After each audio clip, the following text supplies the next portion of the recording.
So we are back again sa inyo mga paps, no. So maraming salamat pala sa mga bagong bisita sa aking channel, no. So sa mga naka Euro Icon 110cc diyan, no. So para sa inyo ang video na ito mga paps, no. So ito nga pala si Kiwi Icon 110cc natin na 4 years na natin ginagamit, no. So kanina mga paps, no. So nilinisan ko yung panggilid niya. So nagpalit na rin tayo ng langis, no. So ang langis na gamit natin mga paps ay Pertua fully synthetic, no. So nagpalit tayo ng shock mga paps 30mm, 330mm. Tapos naglagay ako ng extension.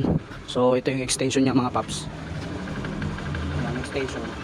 So 330mm mga paps, no. So yun mga paps, no. So sa mga nagko-comment sa akin diyan regarding sa Kiwi Icon 110cc na ginagamit niyo, so napakaganda ni Kiwi Icon 110cc kasi wala siyang issue mga paps, no. At the same time sa 4 na taon na kasama ko itong motor na ito mga paps, belt pa lang ang bumibigay sa akin dito mga paps. Pero kapag ang motor ninyo mga paps nasa 1 year and 6 months na yan, ano na kayo mga paps, magpalit na kayo ng battery, ng regulator, ng throttle cable mga paps. So yan yung tatlo na pinalitan ko agad nung mga 2 taon na sa akin itong motor na ito, dahil yun yung naramdaman ko sa kanya, yun yung na-experience ko sa motor na to mga paps, no.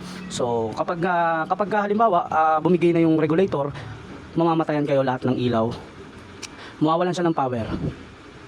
Battery, ganun din, mararamdaman ninyo kapag mahina na yung push start at ilaw ng motor ninyo, palitan nyo ng battery.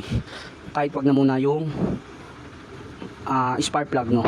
So kung gusto nyo ng tahimik kapag pinupush start nyo siya, kung gusto niyo ng tahimik na tunog, magpalit kayo ng Bendix, no. So nasa yellow basket ko naman lahat yan mga paps. Itong front shock ko na nasa harap, cover lang yan.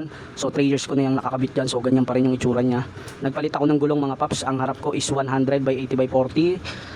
Sa likod ko is 110 by 80 by 14. Pero kung magpapalit kayo ng gulong sa likod ng malapad kagaya nung akin, make sure na magaling yung mekaniko na magkakabit, kasi may tendency na sumayad yan mga paps. Kasi kapag nag 110 by 80 by 14 kayo, so alanganin, no. Kaya ako naglagay ng extension sa shock para hindi sumayad kahit na mabigat yung aking angkas, no. So order kayo ng throttle cable guys, dahil napakahalaga niyan. Wala kayong mahanapan na throttle cable kahit sa ang shop.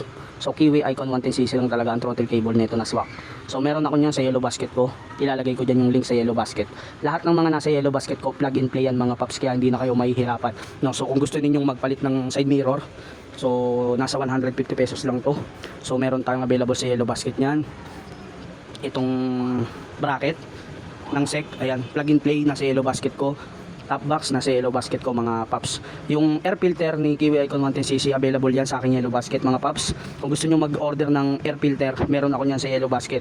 So yung aking caliper, pinalitan ko na yan, plug and play lang, Honda Beat FI.